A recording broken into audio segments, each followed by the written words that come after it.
Keep coming. That's a real big fish. Keep coming this way. Holy crap, that's a huge fish.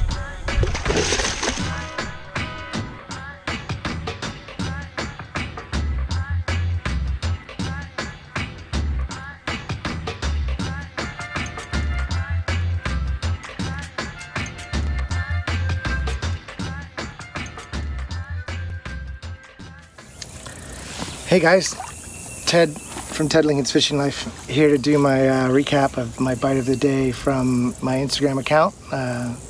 This is for the month of June. Bite of the day number, 21 through 33. There's a lot of good catches in there. I'm out here taking a break between thunderstorms, as you can see, and ski boats. Anytime I want to catch fish, it seems like ski boats come out on the roundabout. Not a good mix, but I'll make it work. But yeah, bite of the day for June. Start with number 21. And what else? Good old pad crasher, an old smoky. It's an amazing bait. I'd have one to show you, but today I decided to try only swim baits. So it's probably the only time you'll ever see me without a frog. Make success. That'll be a whole nother topic. So yeah, bite number 21. Booyah pad crasher, an old smoky. I had started this day at a lake that I had never caught anything in, but I was determined to try to catch something. I went there at dawn, fished till about lunch. I got one bite, caught it. It was a dink, not even 10 inches long. Pulled my boat out, went down the road from Lake Alto, where I was started, to Lake Santa Fe, which are connected by a canal. And put my boat in and went to the other end of the canal from Lake Alto in Lake Santa Fe, and within 5-10 minutes on the frog, maybe my third cast with the frog, the old smoky pad crasher, got the water skiers out back talking to each other. I got this nice 5.3. Check it out. Bite number 21.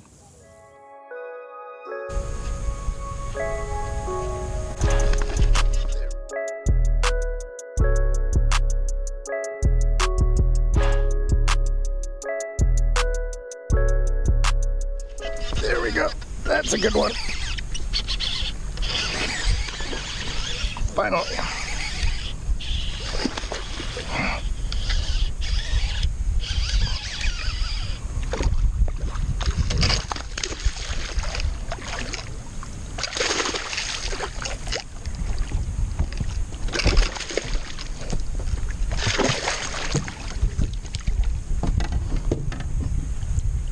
There we go.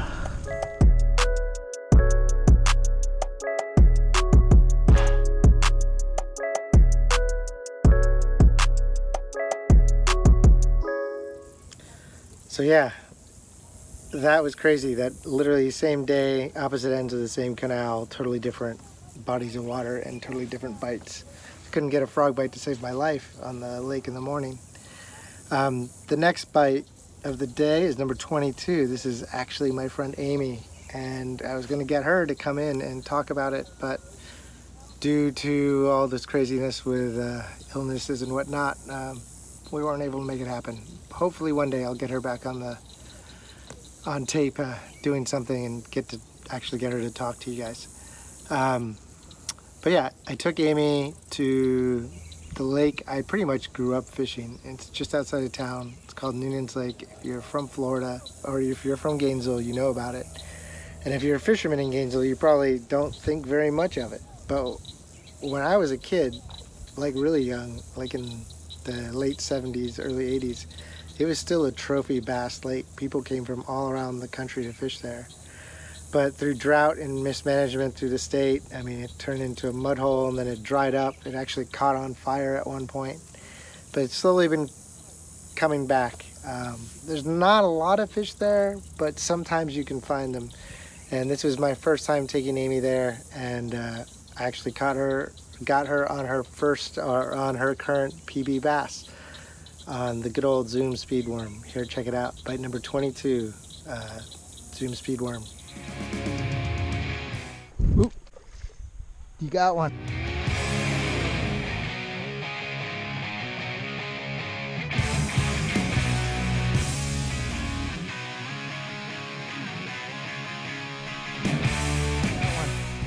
That's a good one. I was working on it. Is it? Wow.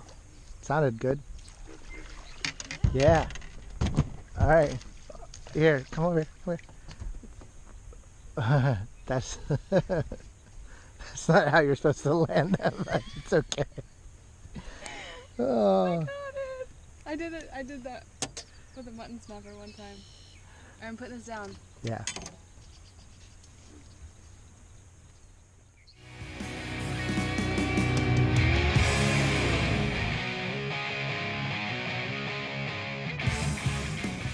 So yeah, if you fish in Florida, you know about the speedworm or the swimming worm. It's everyone. You always have to have them, except when you're, I guess, fishing with swim baits. Only today, but I pretty much don't go anywhere without a speedworm, and it's a Florida thing. I don't understand why more people don't do it elsewhere. Even told my buddy in California, Justin, to try it, and he caught a fish on it. It's fast, like speedworms. Aimee will attest to that. So here's bite number 2030 is next, and this is another spot I grew up fishing. This is literally the pond in the neighborhood next to the neighborhood I grew up in. I used to fish on the bank as a little kid, and I never got a boat out on there. But after Roundabout gave me this beautiful watercraft, I decided to test it on this lake right near my mom's house. It's actually a pond. My friend happens to own a house on the pond, and he let me use his yard to launch because there's no public launch. And this time I was using a lunker hunt, more traditional frog-colored frog and mats of duckweed. It's probably one of the best, most exciting ways to frog fish is mats of duckweed when they're popping up through it. It's like a shark attack. Check it out. Here's bite number 23 on a pond that I grew up fishing with a frog.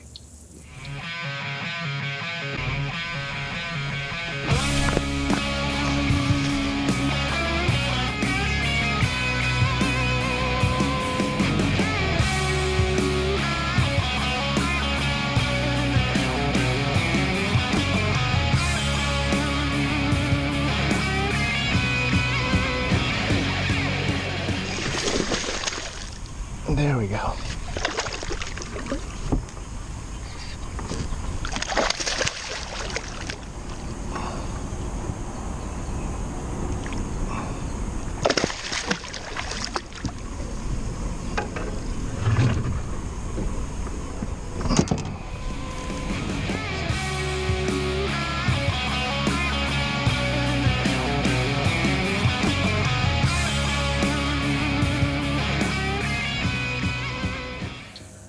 All right, so yeah, it turned out that lake is, or that pond is like 8-10 feet deep, which is deep for this part of Florida. I plan to go back.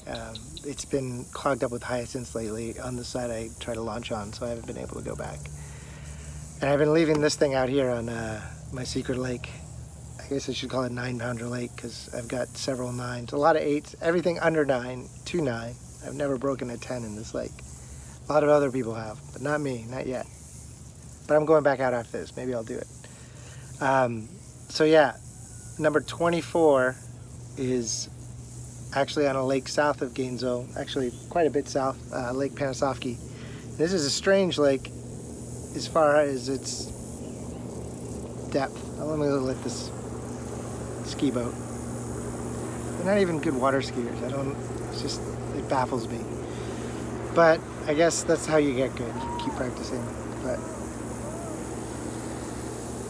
But yeah, so bite number 24, we went down to a lake, me and Mikey, sawgrass passing, down to Lake Panasoffkee. It's about an hour-ish, hour and a half south of town. And this lake is very strange because the center of the lake is really shallow. And there's a huge eelgrass, hydrilla, I mean, I guess you'd call it like a flat, but it's more like a field. And the water's super clean and it's deep for grass like that. I mean, it's shallow for the center of the lake, but it's, 6 to 8 feet deep. Grass up to the surface with big holes, and bass are just all up in there eating the bluegill. This is my second time to the lake, and I decided to tie on this big Sammy 128, which is actually one of those Ollie deals that I got. If you don't know about Ollie's discount outlet, it's crazy, and for some reason they have a line on Lucky Craft stuff. I'm not the only YouTuber who knows that. I've seen Realistic Fishing and Alex Rudd both hit it up. I know Mikey does too, sawgrass bassing. But yeah, I tied on a Sammy 128 in a bluegill color because I saw a bunch of bluegill in the grass, and maybe 2 or 3 casts in, this awesome blow up. Here it is, bite number 24 on the Sammy 128.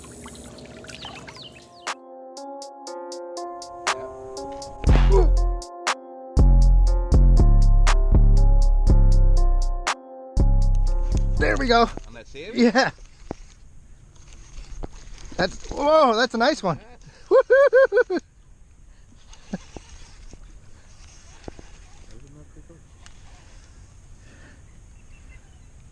There it is. First fish missed the whole explosion, but on topwater on a Sammy. And that's a beautiful bass, dude. Yeah, that's a 4 pounder.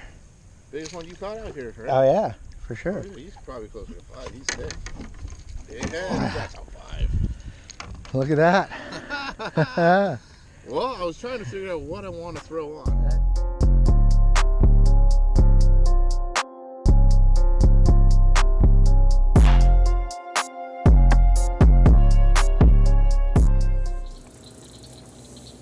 So yeah, bite number 25 is also with sawgrass bassing. This is another lake in the National Forest south of town that I had never been to. Mikey had told me about it. He'd fished there a couple times, and I was brought along this time to see if our combined knowledge we could find bigger fish. He'd always caught fish, but nothing of size. So yeah, we put my boat in, found a spot near shallow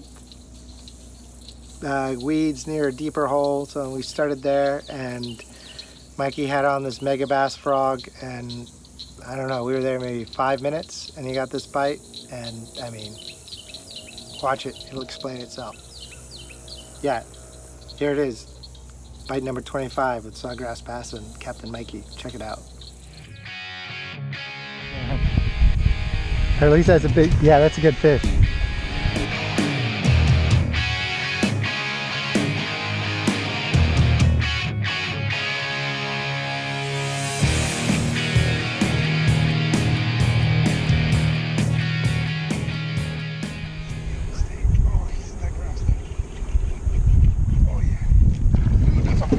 No, I know. That's a giant. Holy crap.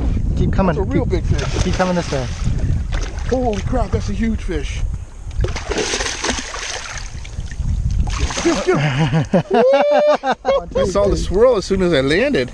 I'm like, well, something just swirled, but it wasn't on it. And then I was like, whoosh.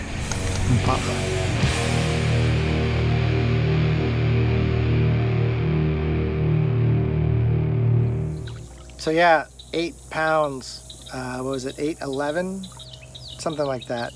No, it was 8 pounds even. That's right. But it was long. It was long enough to be almost a 10 pounder. But here in the summer in Florida, our bass get skinny on a high water temp. Oh, got a little frog over here. I wish I brought my frog to go frog fishing.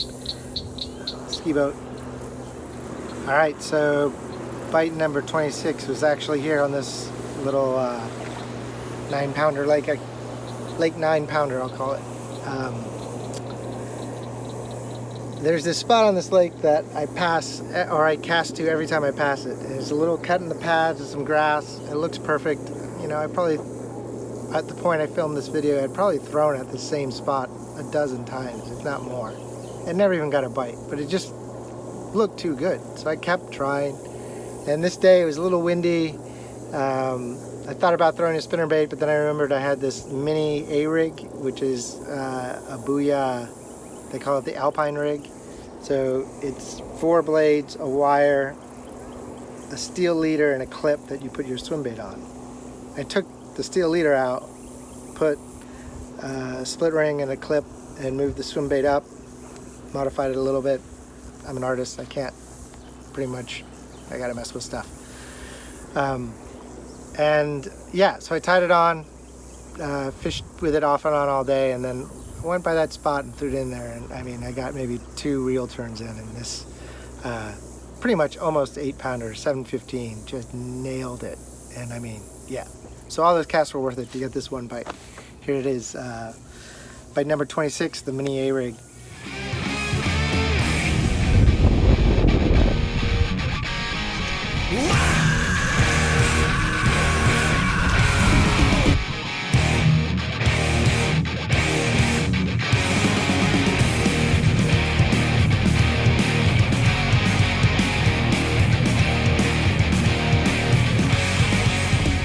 That's a good one.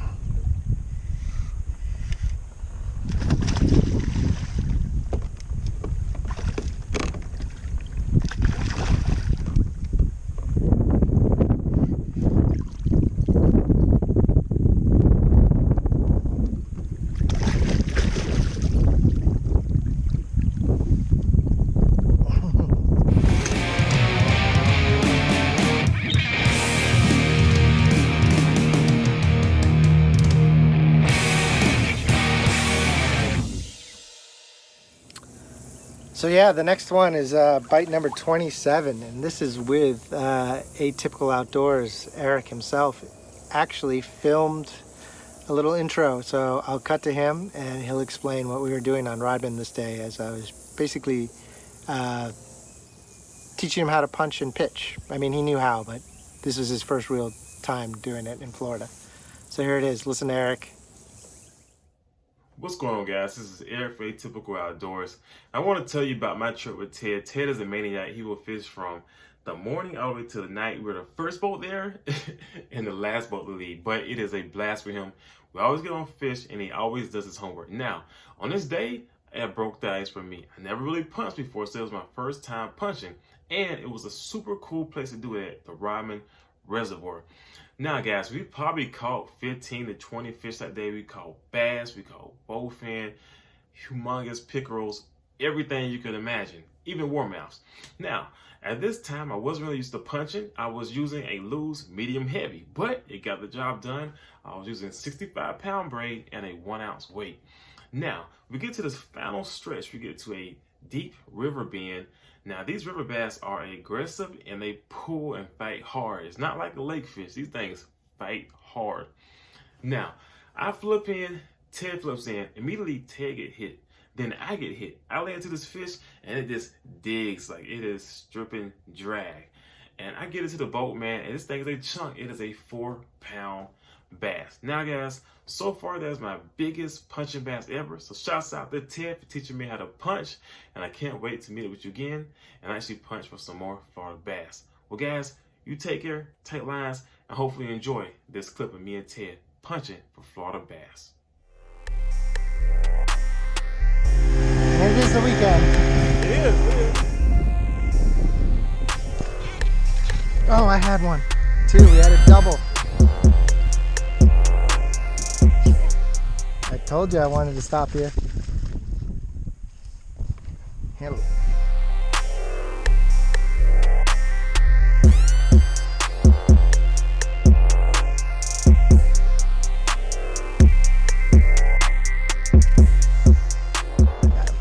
Oh, you got him. Oh, I caught up, son. Yeah, look at that thing, man. That's a 4-pounder there. That's a Florida tank puncher, man. I told you we should stop here. I was like, I got one more place I want to stop. Nice, man. Here, hold that thing up. What's that? That's a Florida tank.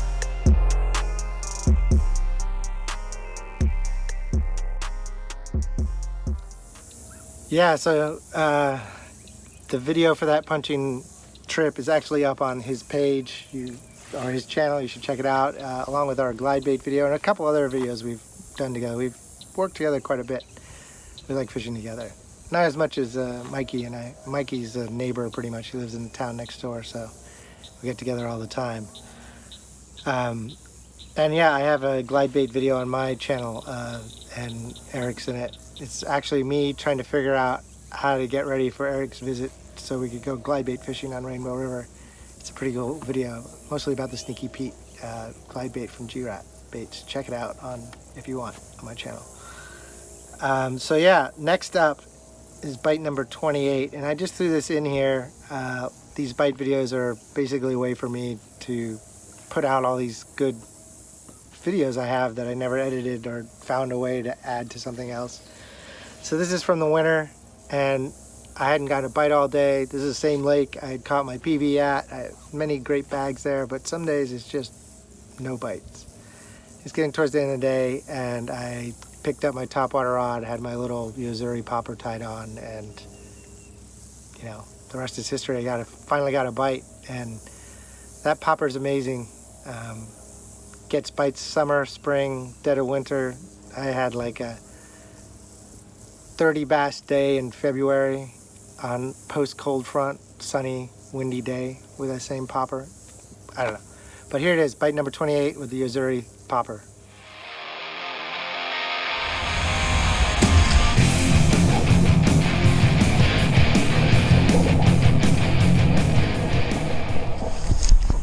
There we go.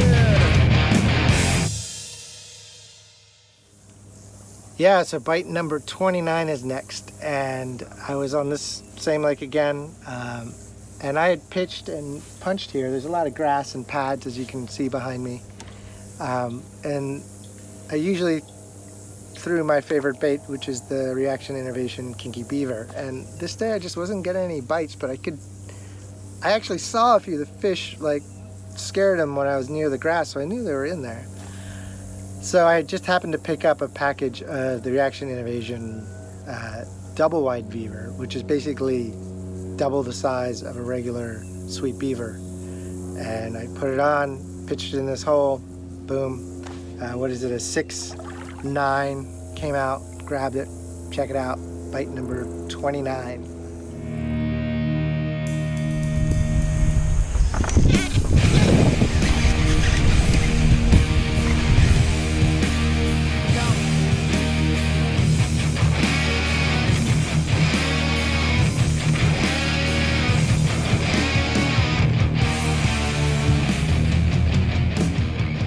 Got one. Gotta go.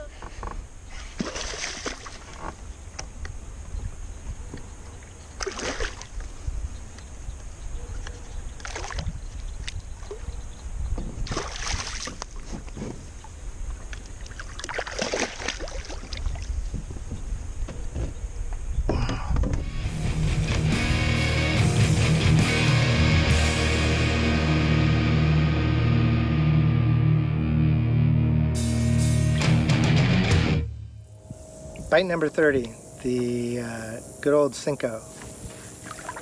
This is the way I rig it is called the Florida rig. You know, you have the Texas rig, Alabama rig, Carolina rig. There is a Florida rig for fishing worms.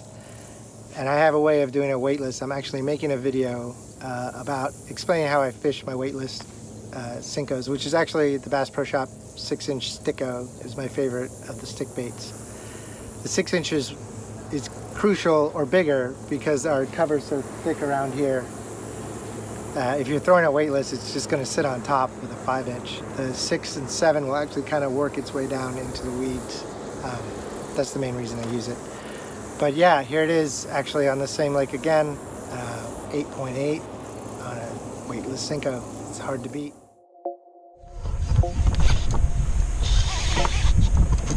That's a good fish.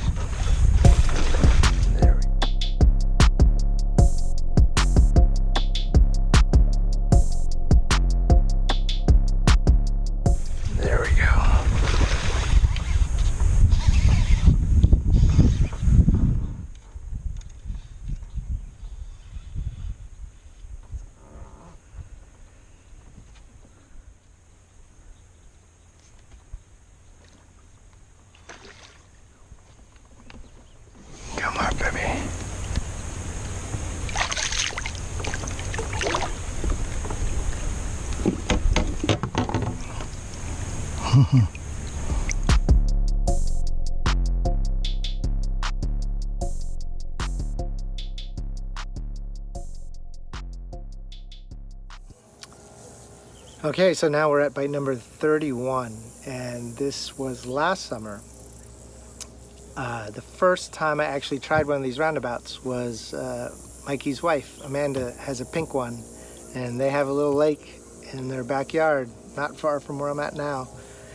And we decided to just take it out, you know, get it going, take it out, see how I like it. And we were gonna try to fish some spots where we needed them, aside from his lake. But so I had that old Smoky pad crasher, Booyah pad crasher tied on. And I had gotten a swirl in this area earlier in the day, and we're heading back, it's towards the end of the evening, and we're heading back to his house, and I decided to throw back even deeper behind where I had gotten the swirl. And yeah, I mean, any day you catch a 9-pounder on a frog is a good day. Check it out.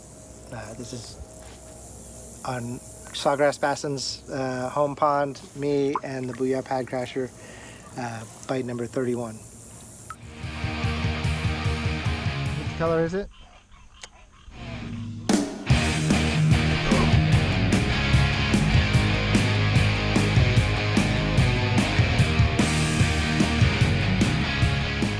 Yeah, that's a good one.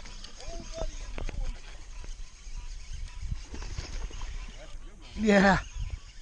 Come on. He's big. Oh my God. Dude, he might be my PB. Do you got your scale nearby? Holy crap, dude! Are you flipping kidding me? Oh my God! I didn't think it was that big. On a frog? Where is it? Oh my God! Oh my God! So yeah, bite number 31. That kind of got me banned, jokingly banned from Mikey's lake for a little while. Actually, the next time I went back, I had tied on the wrong hook for punching, and I got a hook bent out. I had never actually gotten a hook bent out on just a fish. You know, I've bent out hooks on logs and other structure, or a fish wraps in something, but this was set the hook, punching a beaver, boom, straightened it out. There's some big ones in there, Mikey.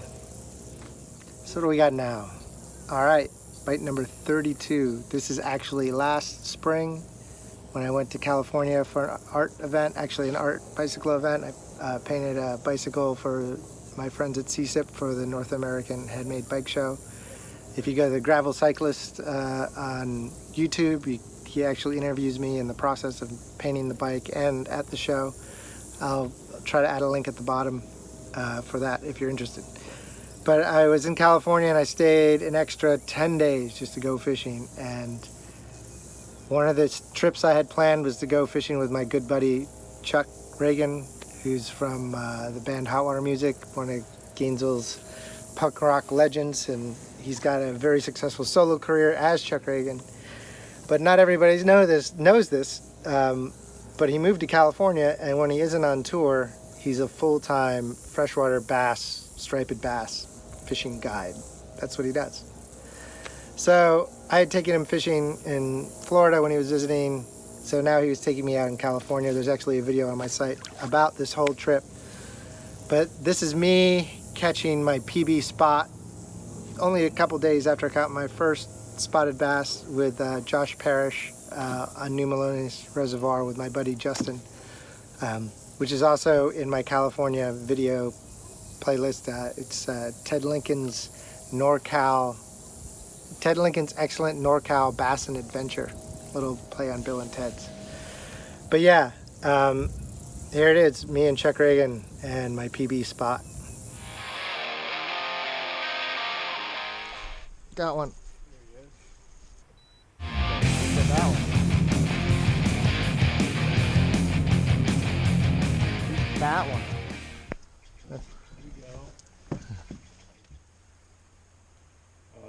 That's a good one. Healthy one, bud. Yeah.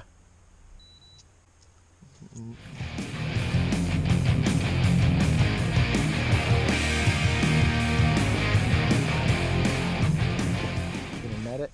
Yeah. Look at that sucker. Woo! That is a big spot, dude. That is not a little fish. Look at that. My man. Grab your guns into ammunition. Got someone else's fight to win, I swear. Something's got to give. Oh, there's some thunder. I'm still going out. But yeah, my PB spot on Bulliard's Bard up in Northern California.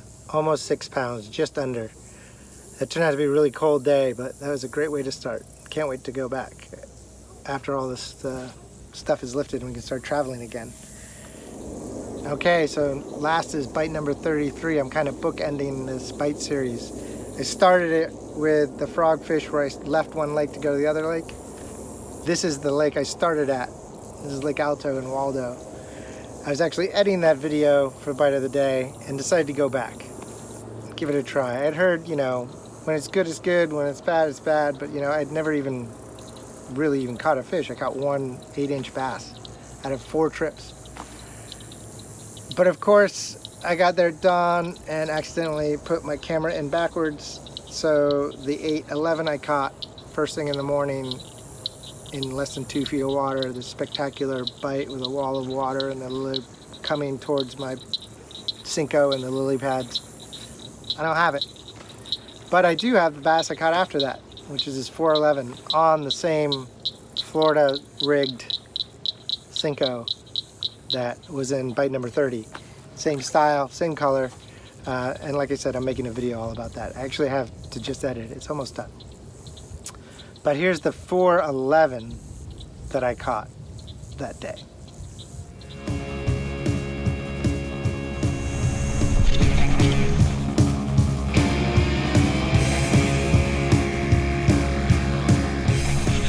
There we go. That's a good one.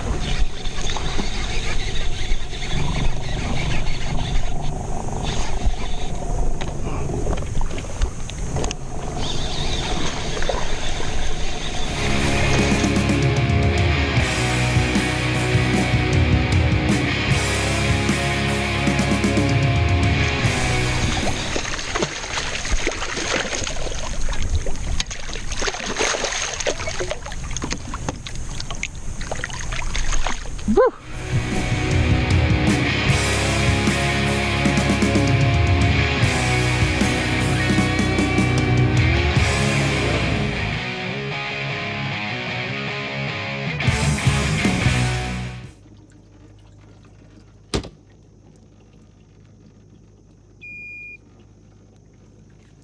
$8.11.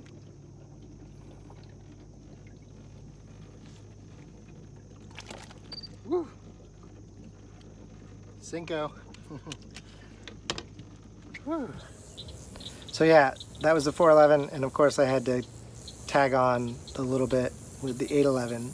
I at least, you know, filmed me weighing it with my phone for the trophy catch thing, so I have that. So I had put that in for you guys.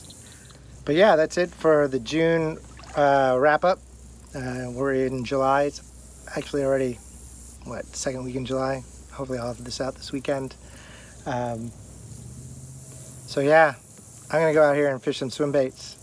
I'll see you guys either with the next bite review or one of my hack videos or whatever else I have time to edit. This is Ted Lincoln from Ted Lincoln's Fishing Life. I'm out. The last year I defended song 24/7 around the world.